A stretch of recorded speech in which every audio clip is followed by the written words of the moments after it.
Welcome to Morning Call, a podcast where we share our experiences around letting go of grief and learn to move with grace through mourning. We are your hosts, Alyce Christina and Crystal Lee, two friends who connected through yoga and movement and ultimately found a deeper connection over our own parental losses. We share how our experiences have informed us to live our lives more authentically, boldly, and in the now so that you can do the same. We believe where there is pain, there is transformation.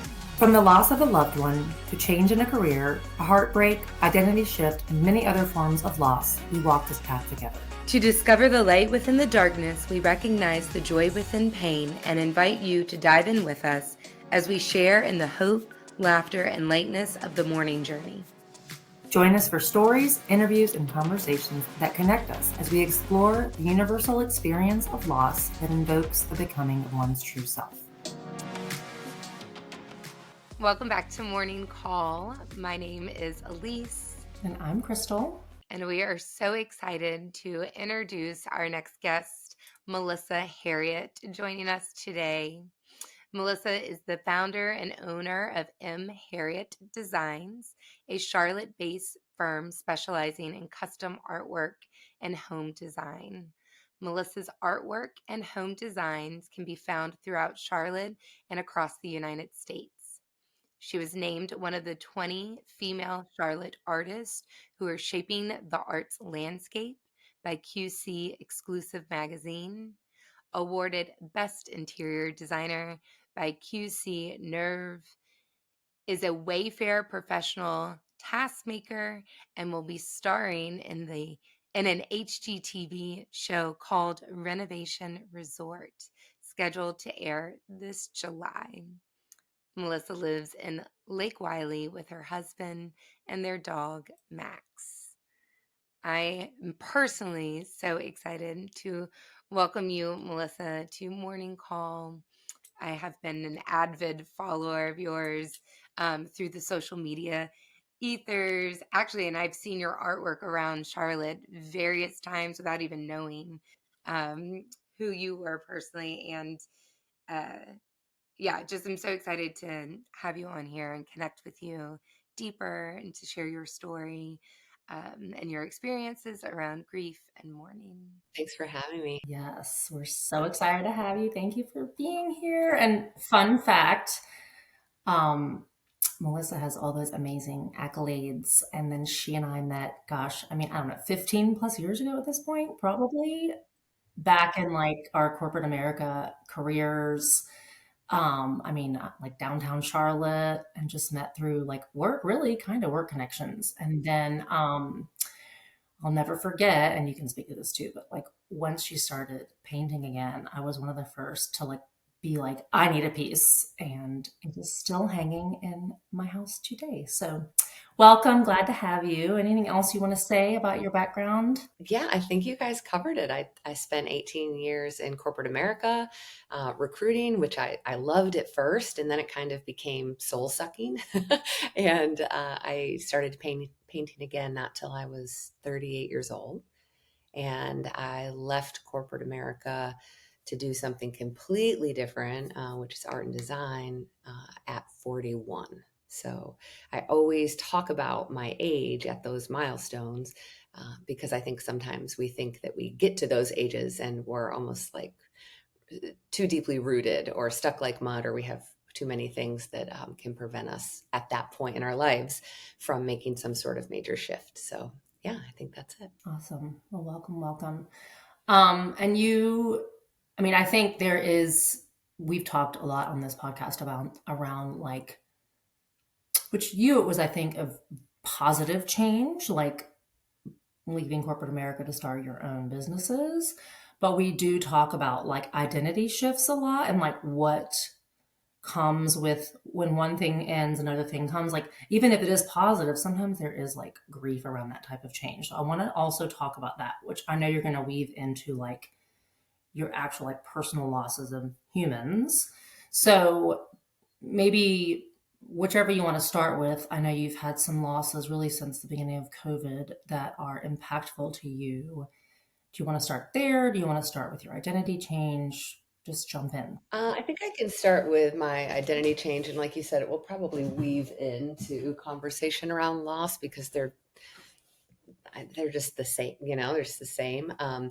But it's very easy when I'm giving the 10-second explanation of my journey, right? Corporate America, and I found a creative passion, and I left, and I started my own business, and I'm doing well. Like that, it sounds so easy, and it sounds so um, I don't know, maybe inspirational to some people, maybe annoying to other people, whatever it is, it sounds fairly flippant. It almost is like, oh, yay, right? Confetti, pop champagne.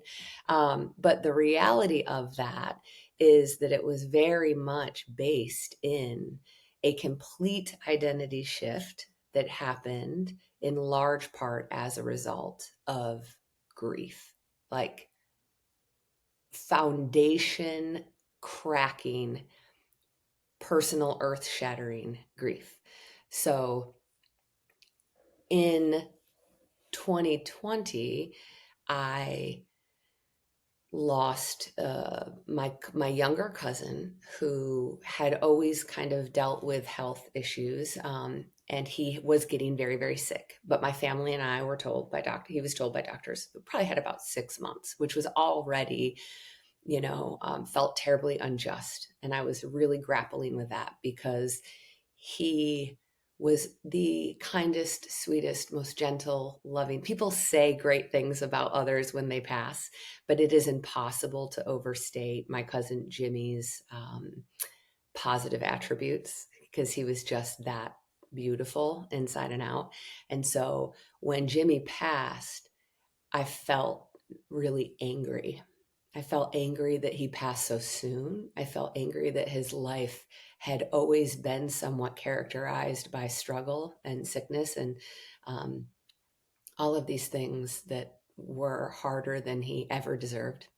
I went to that place where, why are there so many bad people that live these long, abundant lives? And he got shafted. And then I lost a man that I will always refer to as my stepdad. My mom was in a relationship with him from the time I was 19 till I was in my 30s. And he came into my life at a time where I have a relationship with my dad. I definitely didn't need like another father figure. I was pretty calloused and kind of cold as it pertained to even the thought of that.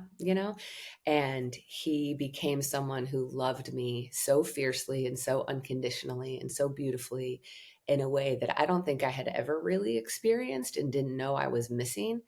And he got sick, and it was really, everybody thought it was just something that he would come out of. He would just get better, right?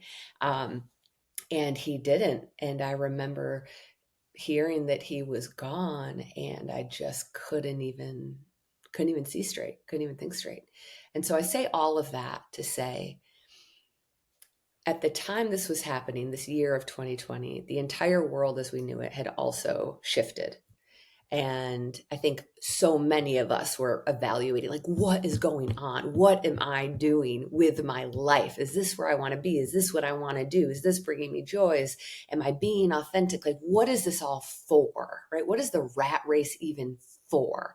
Am I running a race I wasn't even aware that I was like sprinting in? And can I take myself out of a race I never wanted to be a part of?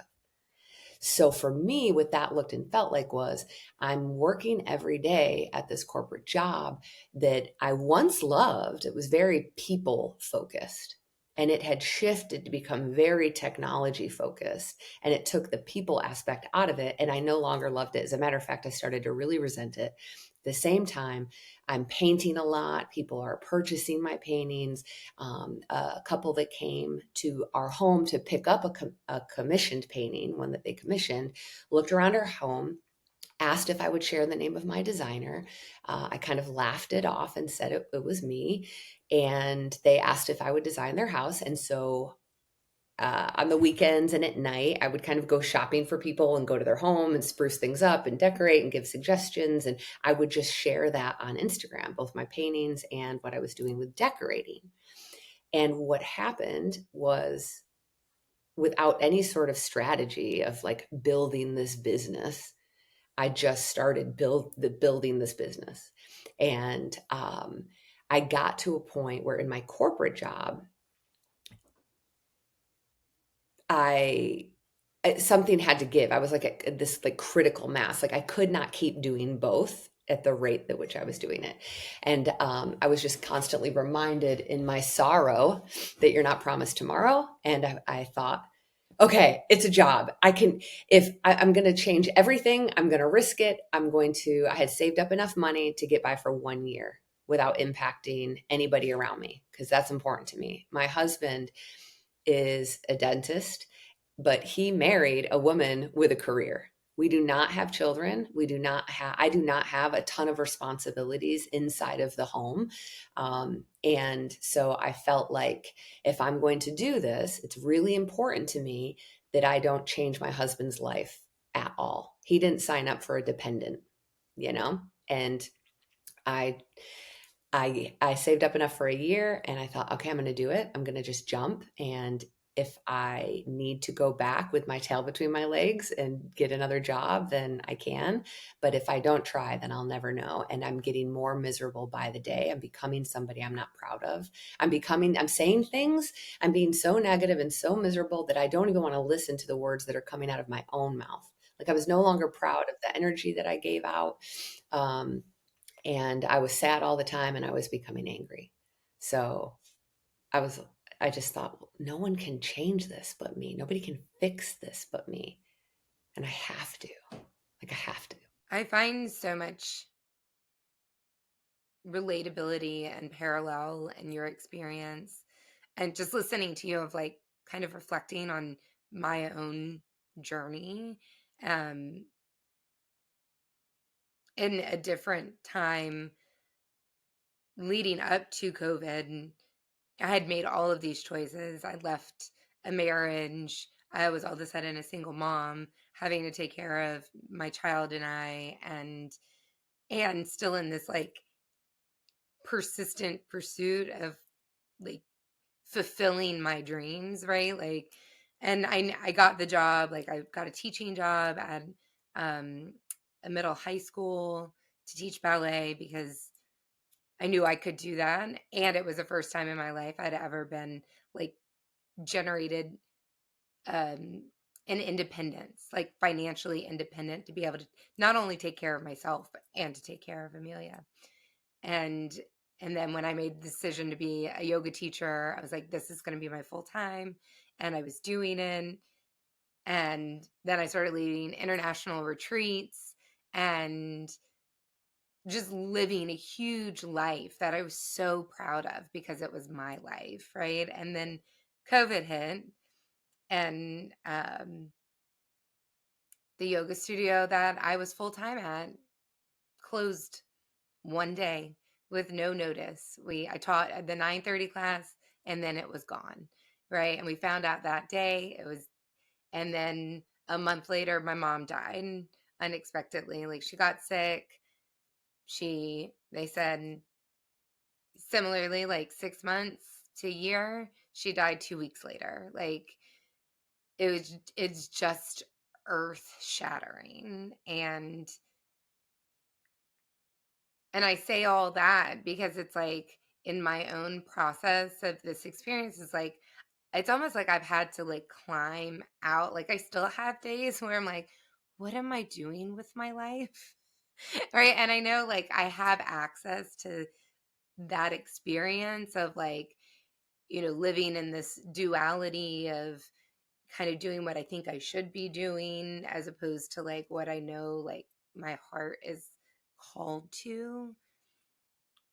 And I just find it so fascinating that now, kind of like on the other side of it all, I don't know, maybe it is my grief.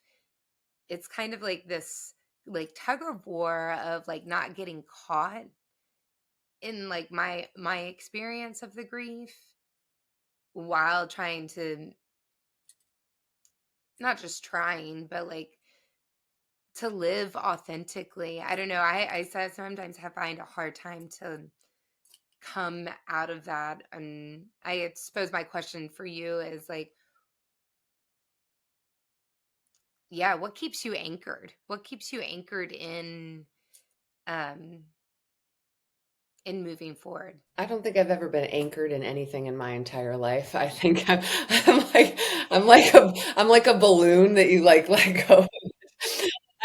I don't know even. I'm not even sure how to answer that. What keeps me going? What keeps me anchored? I think that there is. I don't. There's just this. I don't always feel like I'm acting from or moving from a place of fear, right? It doesn't feel fear based. My motivation doesn't feel fear based. It feels exciting. It feels inspired. It feels positive. But if I really look at it, like if I really deep down and like like dig deep and pull the curtain back, most of my motivation to move forward or to build or to grow or to be courageous or brave, or if anything I've ever done is brave, the motivation behind that is likely some sort of fear somewhere, whether it's, you know, um, I don't, I mean, I'm getting maybe too deep, too fast. I don't know, but like, I don't have children. Maybe some of that is because my mom was 15 when she found out she was pregnant for me. Like I'm obsessed with my mom. I love my mom. I love all my brothers. I love it, but that was not the easiest thing, right? And so maybe I was a little bit afraid to have kids. I don't regret that choice for me, truly, but that was always like, ooh, I don't want to have kids too young. That's really hard. Oof, I don't want to have kids too young. And then you wake up and you're 45 and you're like, well, if I did decide I want to have kids, it kind of overcorrected, right? But as far as work goes, like, okay, I need to keep going. I need to keep building. I need to keep diversifying my skill set or doing different offerings or whatever, because I don't want things to be as hard as I know they can be. I don't want to rely on my beloved husband who would give anybody he's ever met the shirt off of his back, because if someone gives it to you, they can take it away.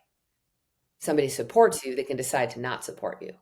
If your livelihood depends on somebody else's generosity, and they wake up one day and decide that you're not it for them anymore, and good people make that decision all the time, they want something different out of life, then I couldn't be left with nothing because somebody else decided to take a path I didn't see coming.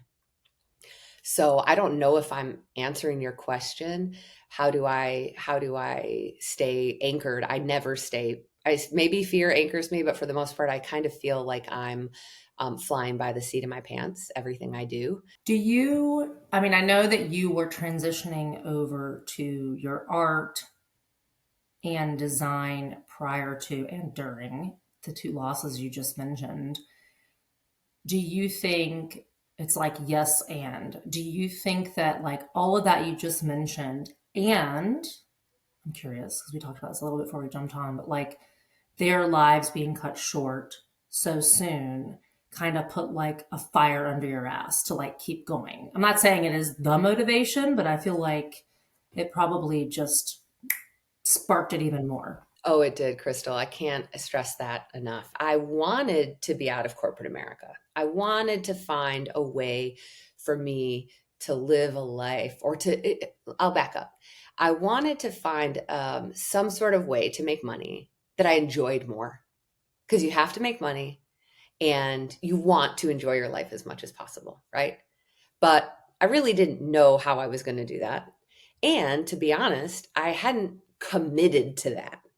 I was like, oh, I decorate on the weekends. I do some painting, but I need my real like corporate job. Obviously, I'm an adult, people. I need a 401k and benefits. Like, I can't just like willy nilly quit. Who does that, right? Um, but in 2020, y'all, when those losses hit me, they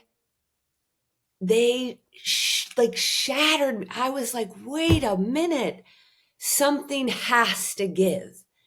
And it has to give like now.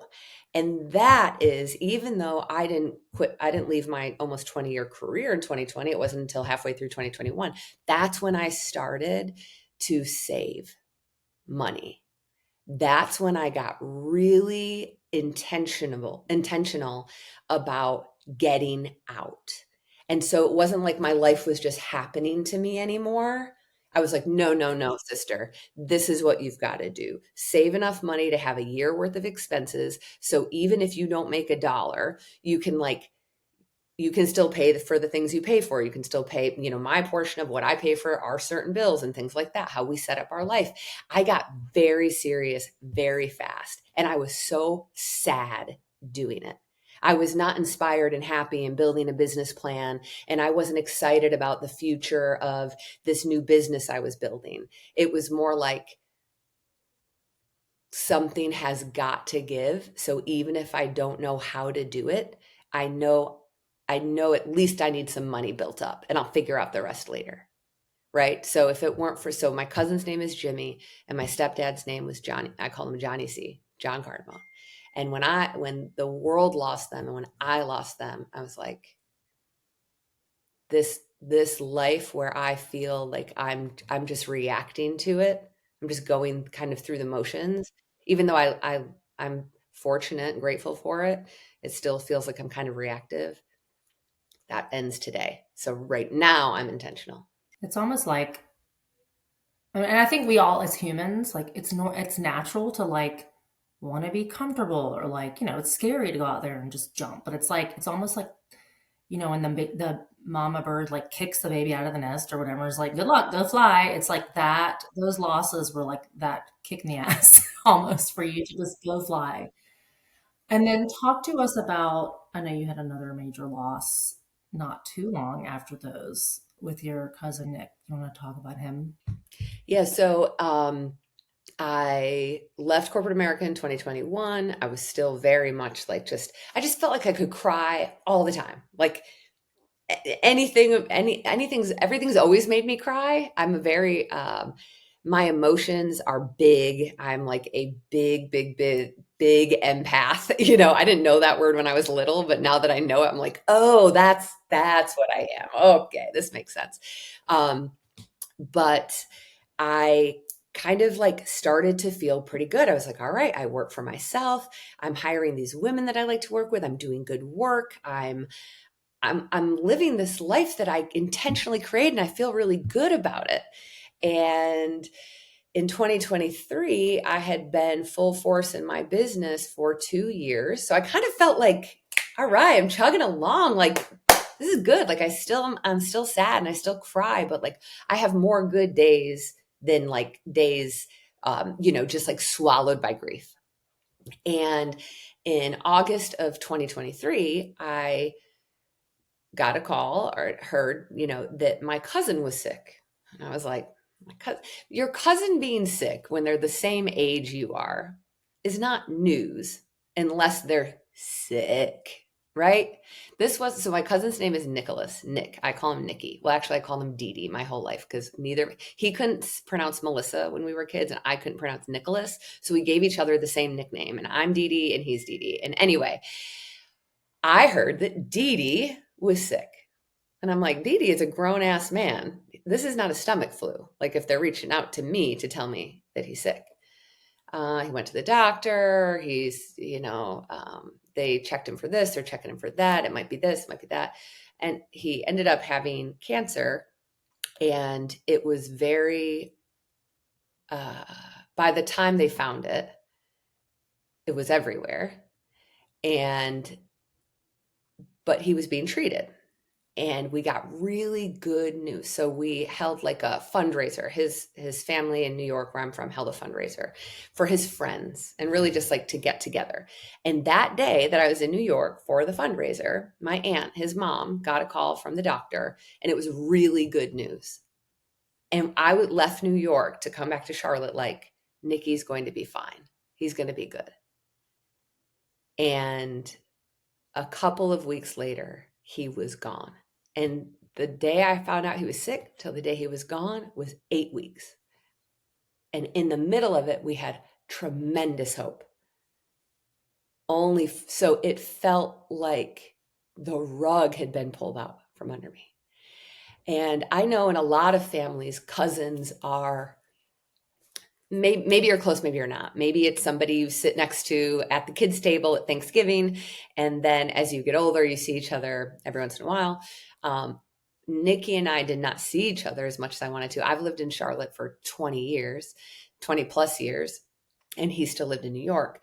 But when we were kids, we were just the same. Like we were inseparable. We were very best friends. For a short time, our moms, who are sisters, lived together. Like he felt more like my little brother. Like this is a photo of me and my brothers and Dee Dee. Like this is a sibling photo, right?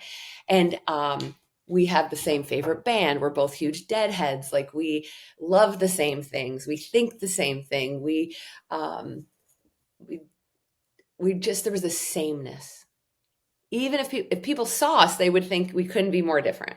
Like Nikki might look like he just left a Dead show, right? And I've got red lipstick on and high heels in corporate America, but we were literally the same. And I mentioned earlier before we started recording that once I heard this concept of this invisible string, I thought that's what it was. It always felt like Nikki and I had this invisible string connecting us to each other. And when he died, being, my same age and just always seeing so much of him and me and him, I can't even effectively articulate like what that did to me, to my whole family, of course, but I can only speak for me. And for me, it felt like you can't trust anything. Like there are absolutely no guarantees. If Nikki, who was young and had 3 kids who he adored and loved everybody and never harmed a soul, if he can be gone in 8 weeks, then anything can happen. And ever since then, if I'm being really honest, I have felt like I'm living on borrowed time. Because we were always so connected that it feels like if he's not here, I don't know how this is going to sound, but it's very honest.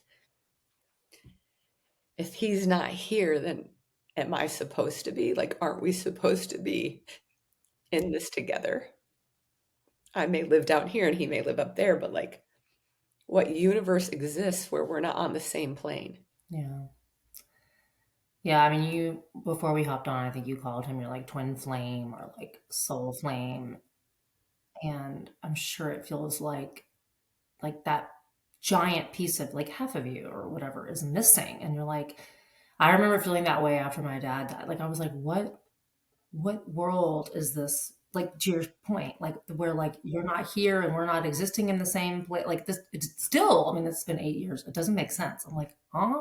It Yeah. doesn't make any sense to me. I was just like thinking because similarly, it's like when my mom died, I'd never thought of my life existing without my mom being present, right? In this world, physically showing up and all the things.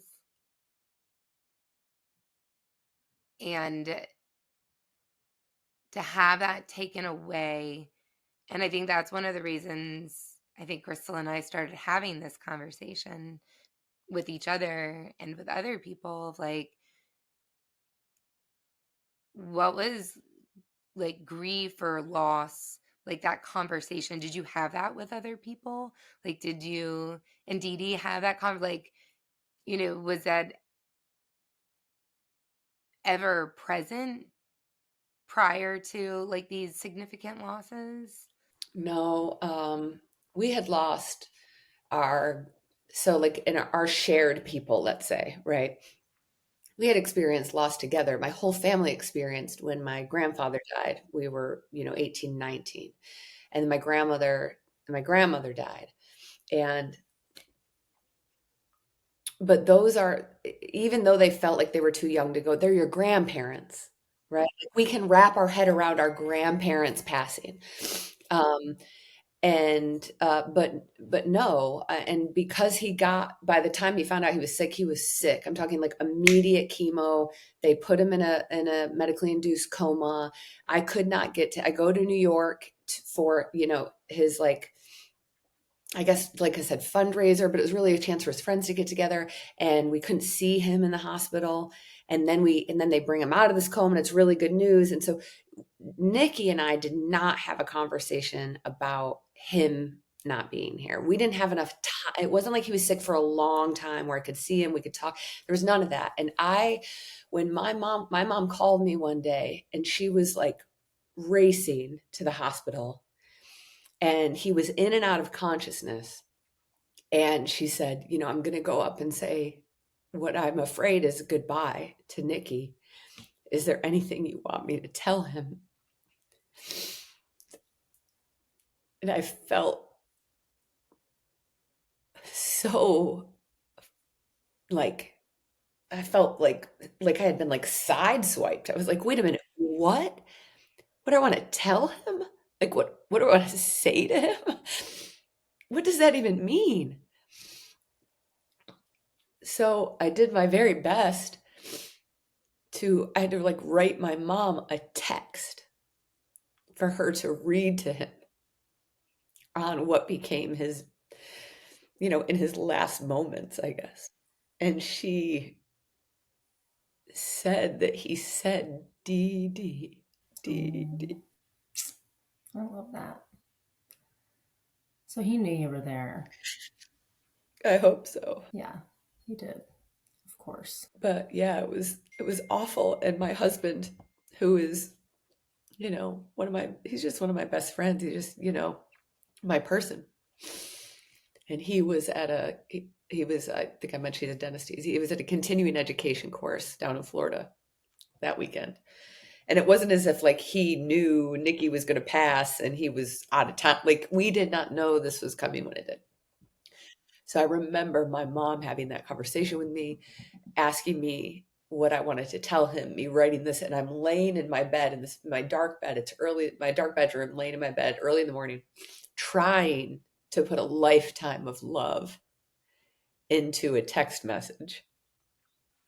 And I'm crying so hard. My ears are filling up with water because I'm laying on my back and I'm sobbing, and I'm heaving that heaving cry, and I can't see straight. Like, I mean, it was, if I was acting, I would have gotten an Oscar. Like, it was intense.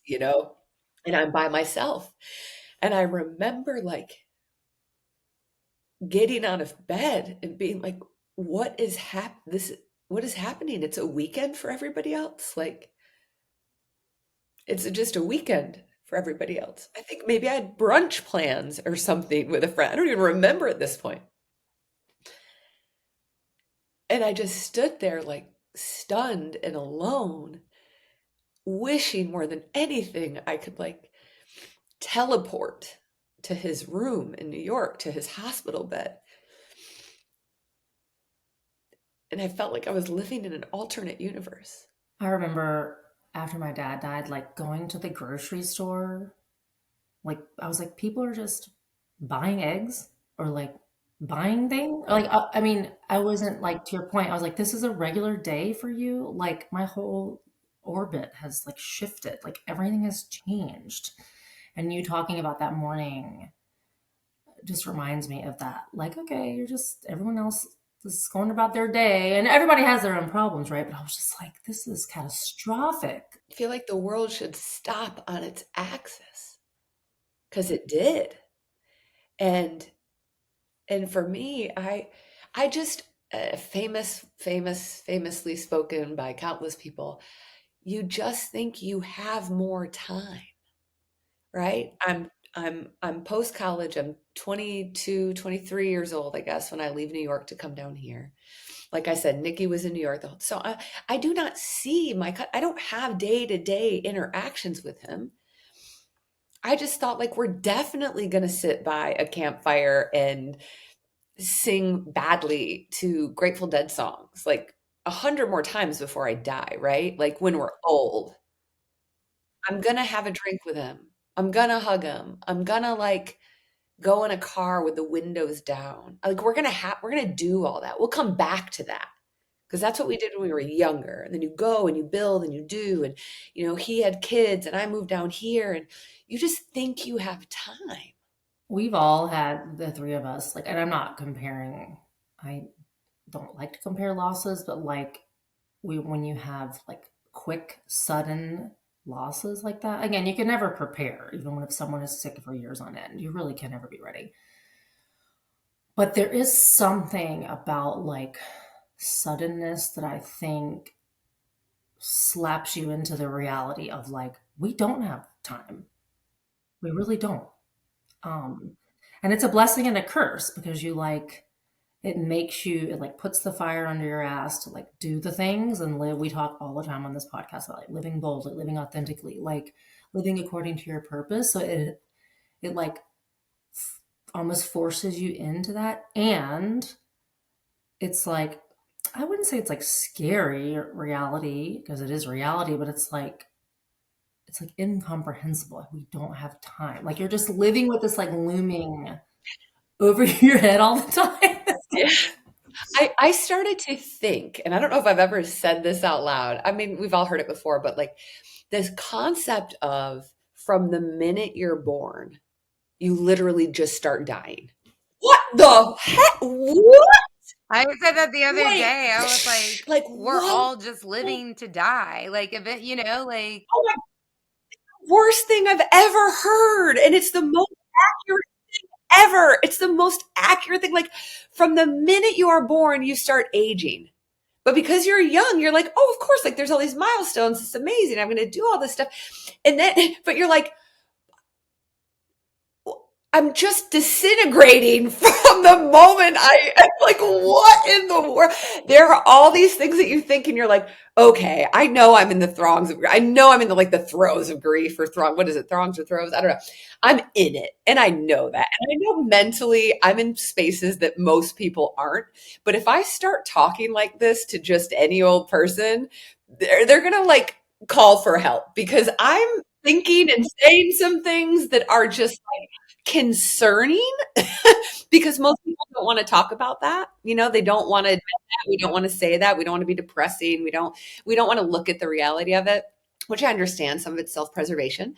And not all of us can just like, quit real life and join the circus because we thought that would be fun as a kid. But there is something to be said for like, okay, like Crystal, do the thing.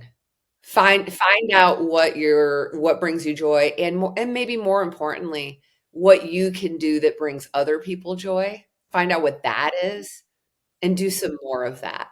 So like for me, at least I think the reason you guys invited me on this podcast is because I said when you and I were personally in the same space at that skill pop class, I mentioned that last year I did a TV show for HGTV. I was a part of a TV show. It's not my show, but I was a part of a TV show for a whole season for HGTV. And that required me to apply for that, right? And the real story is my friend, who we're really good friends now, but at the time, probably more of like a strong acquaintance, versus a tight friend. She reached out to me and she said, hey, I saw on Instagram or something that there's an open casting call for an HGTV show and you have to apply as a duo, a builder and a designer. She's a DIYer. She's like super handy, knows her way around power tools, and she's really, really impressive in that space. She's like, I want to apply as a builder. Would you, hypothetically speaking, want to apply with me as the designer? And this was just a couple months after Nikki died. And my first thought is like, no, I don't want to do that. I don't have any TV dreams. The thought of hearing myself on television, seeing myself on television, every body image issue I have ever had on full display from every angle, the way my chin is set up from the side, like, no, sister, I have no desire to invite that noise into my head. Not to mention everybody's opinions, thoughts, and ideas about something you do creatively, like hard pass. And I think that would surprise people who know me because I'm like I'm pretty extroverted. They would think like, "Oh, I heard people say I can totally see you doing that." And I'm like, "Well, that makes one of us because that is not something that I have on my vision board." You know what I mean? But when she asked me, I realized in that moment every single thing that I just mentioned, all of those reasons forming in my head that I wasn't going to do anything that crazy. They were all fear based. They were all self centered, and they were all coming from a place of just being, quite frankly, terrified of people and their judgment. So when I realized quickly that that's what it was, I then almost immediately had this thought that if I am fortunate enough to see and meet Nikki again on the other side of all of this, I want to be able to say to him, like, I was brave and I did things that I thought were hard. And I did that in large part because it didn't feel right for me to be the one left here and then live small because you didn't get the chance to have more of your life. And I did, and I wasted it because I've been conditioned to care too much what people think about me. And so that flippant response of, yeah, sure, to my friend was the result of this extremely fast train of thought that was absolutely no hard pass. Oh my gosh, what if you meet Nikki again and he asks you why you weren't brave? And then you have to tell him because you were scared. Like, nope, I'm going to do it. So I don't even remember if there was a question in there someplace, but that was the biggest thing that happened very shortly after Nikki died. Me saying yes to something I very clearly would have said no to if it had not been for that exact loss of that exact person. That's like I keep coming back to the thought of like the truth will set you free. And it's kind of like that, coming to grasp with your own mortality, like in this, we were talking about time and I think coming to that realization that like we can't control what happens even in an hour, right? Like outside of our doorstep and like coming to that like grappling realization, at least I have found some liberation into being more like, okay, yeah, these are the conversations that I want to be having. Like, I want to hear, it's like you talk about the invisible thread with Nikki, and I call it like the golden thread between all of us, heart to heart. Like, these are none of the same, yet they are all lived experiences that connect us in such a deep way that I think, yeah, it just makes us say yes to the things that scare us shitless. It does. But as I'm saying this, I also want to be really, uh, really transparent in that for everything loss has given me, which maybe it gave me this, like my give a shit-o-meter is low, honey. It's like a zero.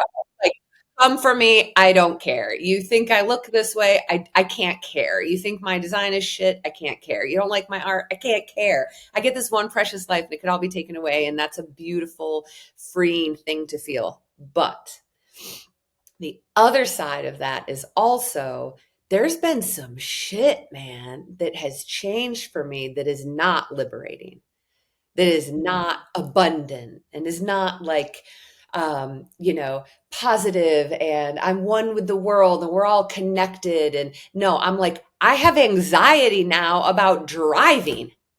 Where the hell did that come from? Where the hell did that come from, honey? I I've become a backseat driver. If I'm a passenger, like, I have a huge SUV for my work, right? For interior design. I'm always lugging furniture. It's a gigantic vehicle.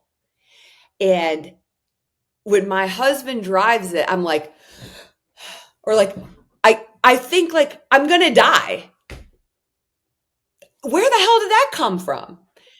And I don't know. I just think like life is super short and we got to make the most of it. But like, I could also die because somebody's an idiot at a stoplight, or I could also, Well, right. Yeah. It's like that's a thing we can't control outside of ourselves, right? but Like, I never had that before. But that's also why we created one of the reasons why we created this podcast, to be a safe space to talk about these things. Because, like, to your point, I'm the same. Like, I've been in therapy recently because I'm like, I'm constantly having these like catastrophizing thoughts or whatever. Like, I'm like, this car could hit me. And I'm like, what? And it's just, that's a whole nother topic for another day. It's probably a session for my therapist. But I'm like, the fact that we now, like, I think death, it removes this veil that people either, want to keep in front of them, which you said earlier, like, totally understandable why people don't want to remove that veil and live with constant chronic anxiety. I get it. Actually, 10 out of 10 recommend keeping the veil if you want to keep your sanity. Yeah. But we also created this podcast to also like validate that those thoughts are like normal, that there's a safe space, or at least we want to create a safe space to like talk about it and admit these things, because it comes with, death and loss, like this part of it. So I think it's okay to talk about, like, yes, all the good things that come from like being changed by a loss, and to be also like, and there's just some stuff that sucks. Okay.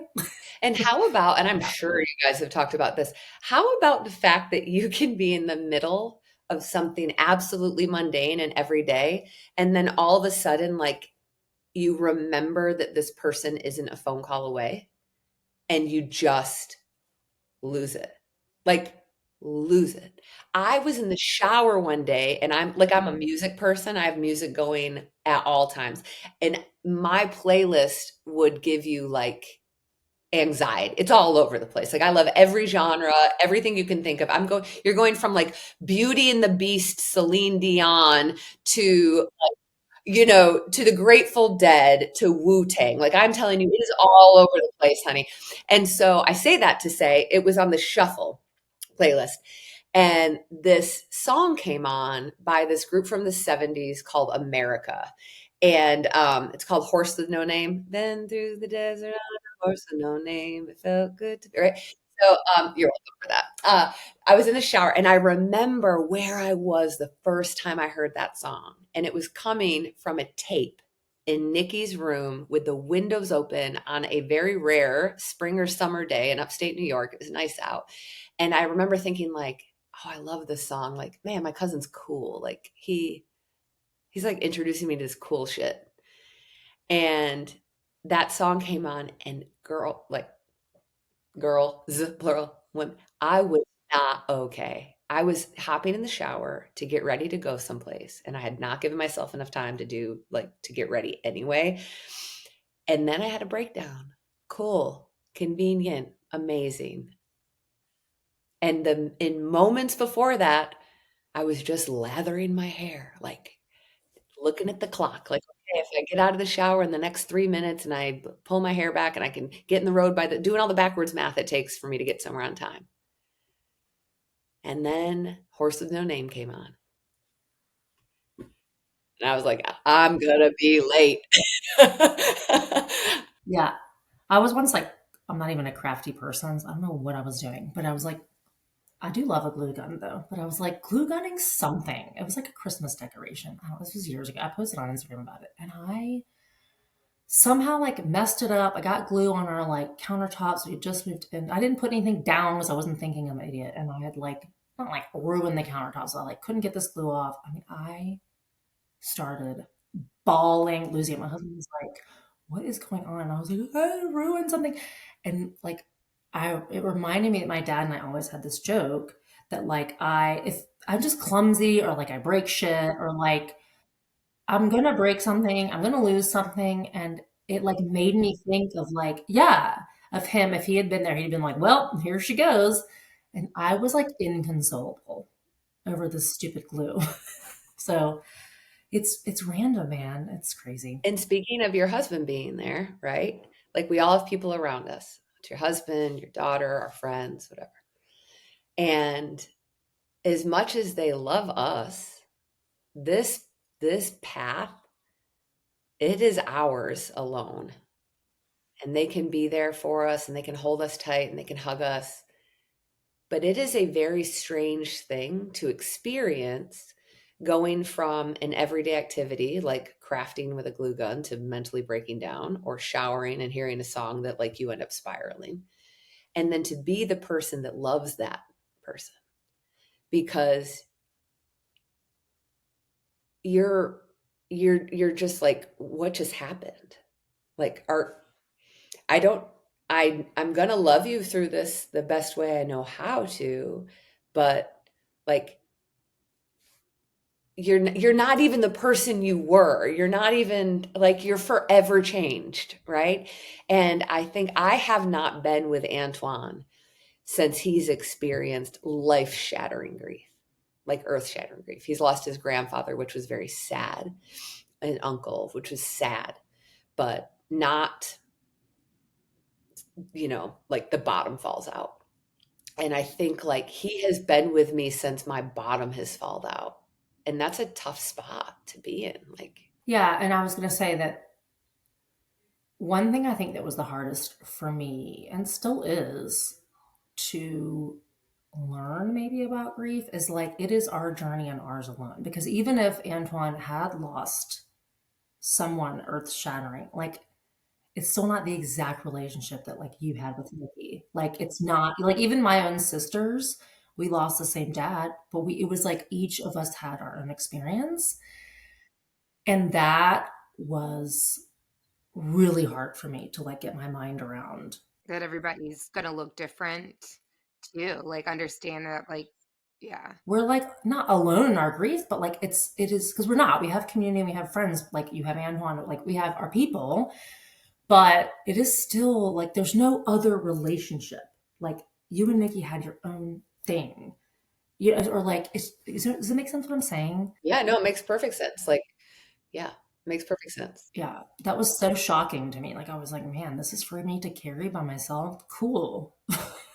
Just this past weekend, it was Memorial Weekend, and we had an opportunity to go see my partner's family. And granted, I had work and other things kind of already lined up, and we found out or at least I found out on a very short time period, and like kept trying to change it to make it work to go.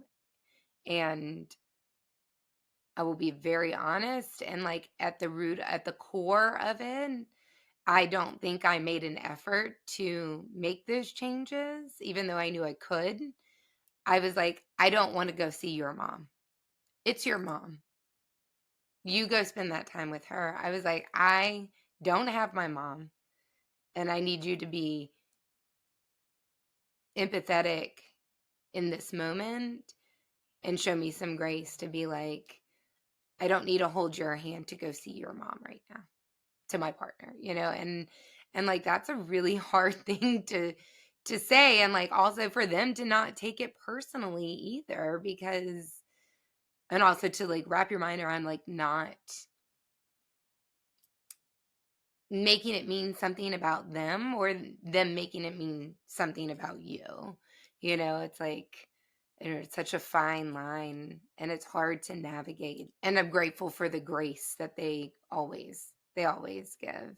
And it's like, I mean, Hudson was there when my mom passed away too, right? But it was on like probably one of the harder things he's ever been around in his lifetime, he'll say, and it just didn't hit him in the way in which it hit me, like, It can't. It's not yeah. supposed to. Yeah, oh, absolutely. I feel like we need a whole episode on like partners or best friends or whoever it is, like being the supportive folks around the people, like, and what their experience is and was and has been, because it's just different for them, and difficult in its own ways. And And a feeling of helplessness, I think, overall is what I've been able to glean. Antoine is a fixer. He wants to fix things, right? If I have a problem, he wants to give a solution. And not in a shut up, like, let's just move past this kind of way, but just, I love you. And if there's strife in your experience, I want to minimize that. And when you have someone who their love language is to fix, right? Their love language is to do, and there's nothing they can fix.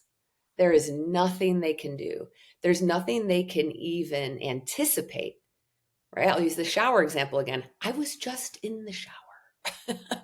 And then I got out and I couldn't. I wrapped myself in Nikki's shirt and I sat wet as I cried. And I'm like, what the actual F is happening right now? And that is just, yeah, it's a weird place for anybody else to be. And and I can't speak for you guys, but you simultaneously want someone close to you so you can, I don't know, maybe just hug them or cry on them or something. And then if you're not careful, there's a resentment that can build that they're not feeling the way you feel. And then you're like, wait, I don't know if I want you this close because you can't even get it. You can't even understand it. Like, and then you start to, and maybe you're not crazy and maybe I am, but then you're like, wait, do you think I should be over this by now? Even though they've never said that. They just feel better when you feel better. And that's human nature. But I'm like, wait, you want me to feel better. You say, oh, everything is so heavy. And I'm like, well, no shit, everything is so heavy.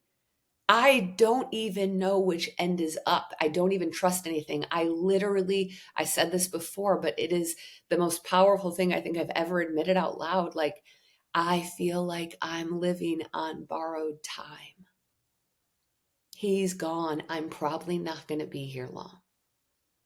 So I don't know how to make that feel lighter. And then somebody else is immediately like, oh, don't say that. Don't say that. Don't say that. Okay, well, Because it's uncomfortable. It makes others uncomfortable, right? Like, yeah. it's like I just read a thing about, it's almost like the gaslighting of grief, of like, oh, it'll get better in time. Like, right, saying the things that, like, it brings comfort to the person saying it, not to the person receiving it who's going through the grief, right? And it's like, here's some other things to say, right? Like, I'm here, I'll listen, right? Like, not saying that. And one example was like of like child loss, and it was like, well, at least you can get pregnant. Give me a fucking break. Like, don't even, right? And the amount of times that, like, I've heard people say that, whether it's directed to me or a friend that experienced a miscarriage or whatever it happened to be, and it's like, it comes from a place of like, just, those places of fear or discomfort that, like, we want to make ourselves feel better or like fix something, like that easy fix. And grief is not an easy fix. So we've said it on here many times, like, it's learning how to move, like, walk hand in hand with it, and to be able to live, because we are still living, right? Like, not getting caught in, like, allowing ourselves to have those deep dark breakdown moments, because it has to move through us. And then it's like, okay, I'm going to be late for brunch, and I'll be there, and I'm going to be late. Well, I'm pretty sure I canceled, but yeah, Did you? yeah. Well, I mean, or whatever. Girl, no, Even I am good. Don't make a plan. I try to be like reliable and stuff, but another thing that came out of this is if I don't want, if it's not a hell yes, it's a no Yeah. from me. If it's not a hell yes, it's a no. I mean that with work. I mean that with social commitments. I mean that with everything. I also can mean a hell yes and be very excited about something. And then if I hear the wrong song in the shower on the way to get ready, it just Yeah. turned into a hell no because Yeah. I can't fake it, right? So yeah, it's a lot, but And that's great. I mean, at least to me, like I definitely think that I have a ability to be able to put on the face, but I think that's like more childhood growing up ways that I learned and am able, like, in my own process of grief, it has allowed me to be more like, okay, no, I'm a no, and I need to listen to my body or my emotions and not show up. I need to show up for me now. I know we're coming close to time. I just had one more question, and you can tell us like where to find you and all the good stuff. But do you have anything like a favorite? Basically, I wanted to ask more about your Grateful Dead connection to Nikki. Like, I don't know, a favorite song that you guys used to listen to, or like anything that you want to share about that before we go? I don't, not even a favorite song. We really love them all, but I got this tattoo, which is like it's actually kind of hard to, but this is a Grateful Dead symbol, like the 13-point lightning bolt. And that, well, it's mirrored after my dog Archer that passed, which was also something we didn't talk about. In the middle of that, my dog died. And, and I can't tell you how much that messed me up. But anyway, Nikki, we have a song. We love a song called "Dire Wolf," and he always like would use the wolf emoji. Like he was like this lone wolf, like this kind of leader of the pack, but still very much an individual. And so I think he always self-identified, and we always identified him with this like wolf kind of, I don't know, mentality. Maybe that sounds silly, but it wasn't a big deal. It was like, oh, if you get a text from him, there's a wolf at the end. If you did a post on Facebook, there was a wolf at the end.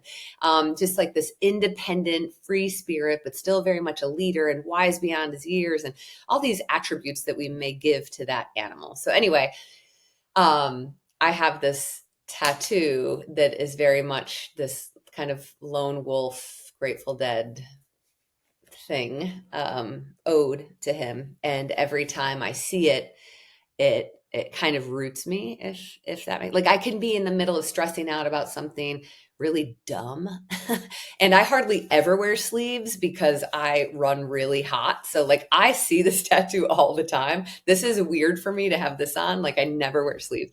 So yeah, it kind of brings me back. It's like, wait a minute, this isn't a big deal. This isn't a big deal. Like, would Nikki stress out about this? No, he damn sure wouldn't. Is this going to matter in 5 minutes? It's definitely not going to matter in 5 years. So, like, I don't know. But I also have a quote that I love and he loved, and I got it tattooed on me, another tattoo, when I started my own business and left corporate America, and it says, "Let your life proceed by its own design." And so that was also my quote in my high school yearbook. I had forgotten when I got this tattooed, but my girlfriend from high school saw it. She was like, dude, you wrote that when you were like 18 in our high school yearbook. Like that's under your senior picture. So let your life proceed by its own design. Yeah. Good. Nice little mantra. I just have one last thought before we wrap up. I don't know, the going back to the question about like what's your anchor and just listening to you talk, it seems what I hear is that Nikki is very much your anchor Yeah. in a lot of ways. Yeah. I think, yeah, I don't, like I said, I don't want to meet him. I want to meet him again. And I want him to know that I've been brave, you know? So whether that's an anchor, an inspiration, or even a fear, I don't necessarily know how to label it, but that's definitely, it's a part of that. It's like a part of Well, and there's something beautiful about like there is that we have when we still have the gift of life and someone else no longer does. It's like, what are we doing with it? You know, That's exactly what it is. It like makes you think like, okay, well, they're not here. So what am I doing with my life? That's the overall feeling for sure. Tell us where everybody can find you on the socials and the places and all the good stuff. Well, I don't do this a lot on my Instagram. I tend to keep my little corner of the internet fairly light. But it's just my name. It's just Melissa Herriott, and Herriott is spelled Herriott. So Melissa Herriott, and that's Instagram. I put a couple things on TikTok, but let's be honest, I'm 45 years old, so I don't spend much time over there. I'm still on the Facebook. I'm still on the Instagram, and every once in a while, you can find me fumbling around TikTok. But I also have a website. It's called M.Herriott Designs.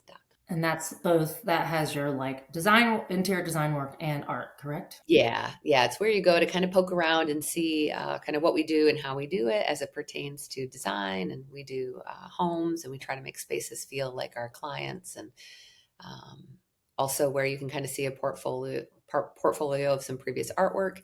And I'm currently working on a page that you can shop a little bit more easily than one I used to have. So M.Herriott Designs is where all the things live, or will live fairly soon. Awesome. Well, thank you again for being here. I cannot thank you enough for your courageous vulnerability that you show up with. I would love to say like I don't really cry this hard before 11:30 in the morning usually, but that's a lie. So this is pretty on par for me. Like this is fine and normal. I'm just gonna go about my day now. With just like 3 eyelashes because they're all stuck together because I put mascara on like an idiot before. 3 eyelashes and I are going to go on about our merry way. Oh, well, thank you. Thank you for joining the Morning Call podcast.